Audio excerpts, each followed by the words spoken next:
تعبت يا أخينا الغالي، لو إنهم عشيرتك، قريبتك، عيالك، إخوانك، سوي لي كذا. أنت مرتاح على هذه الفيديو؟ سؤال لك بس، هذه نحن فقير، نحن مسكين، نحن ما عندنا شيء، نحن مو غني عندكم. هذه معروفة أصلا، هذه معروفة، ما يحتاج تعبتك أنت. أنا حاسف مرة جدا.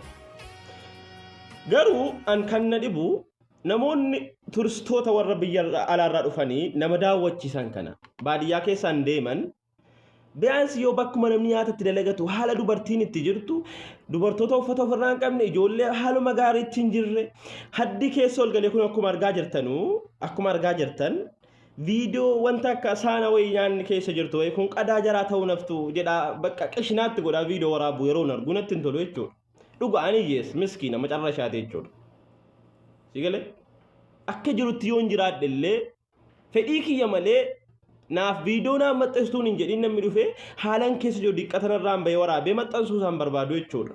Haalan keessa jiru hawaasatti naa beeksuu hin barbaadu. Fedhii kiyya yoo ta'e okkee. Yoo dubartoonni sun uummanni sun akkasitti waraabamuu fedhan okkee haa ta'u. Garuu waan sana hin jaallatan. Jarri waan sana hin fedhan. Osoo dubartii jaraa ta'e bifa kanaan itti baanee viidiyoo waraabu iyyummaadhumaa fi kan kana hunda godhe. Iyyummaadhuma kana kan hunda godhe jechuudha. Olitti seenanii jaraataanii waan jaraawaa hojjetan koshiinaa keessa ol seenee bakka jarri nyaata dagatan wanta dukkaana garaa wanta namicha kana jala arge ammoo waan gaggaarii jalatti nagartu waanuma babbaddu wawwasaa fidee gaddi. Wanni kun turistoota biyya alaatii ganaa dhufan irratti illee dhiibbaa ni qabaata. Isa kana beekaa. Dhiibbaa ni qabaata.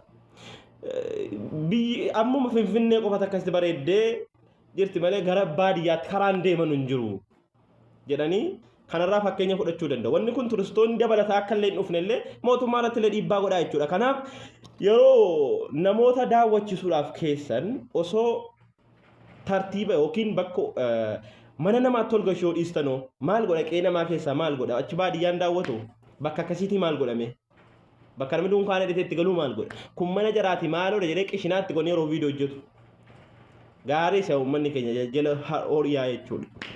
Ana akka dhuunfaa kiyyaatti naaf hin taane natti hin tolu. Garuu homaa gochuu immoo hin danda'u. Garuu viidiyoo akkasii arguun immoo natti hin tolu jechuudha. Malee iyyummaa kiyya wallaalee miti obboleetti kee numan beeka. Rakkoo koo garuu rakkoo mana kiyya keessaa hawaasni akka naa baruun barbaadu namarraa na gargaaruudhaaf yoo ta'e hin fedhu bakkaan. Garuu haa ta'u osoo namni sun rakkoo kanan qabaa namni kun na gargaaruu danda'a waan jedhee ofii isaatiin mana isaatti affeere okkee akkas taanaan walii galu. Sanaan ala osoo maatii jiraate yoo akkasii